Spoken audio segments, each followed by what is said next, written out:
10,000 கோடி ரூபாய் கொடுத்தாலும் ஹிந்தி திணிப்பை தமிழகத்தில் அனுமதிக்க மாட்டோம் என்று துணை முதலமைச்சர் உதயநிதி ஸ்டாலின் தெரிவித்துள்ளார்.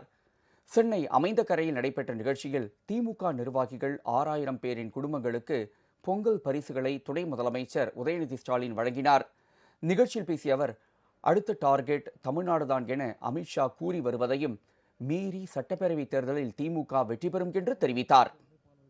புதிய கல்விக் கொள்கை ஏற்றுக்கு நான் மட்டும்தான் நிதி கொடுப்பேன் அப்படின்னு ஒன்றிய கல்வித்துறை அமைச்சர் திரு தர்மேந்திர பிரதான் மிரட்டினார்.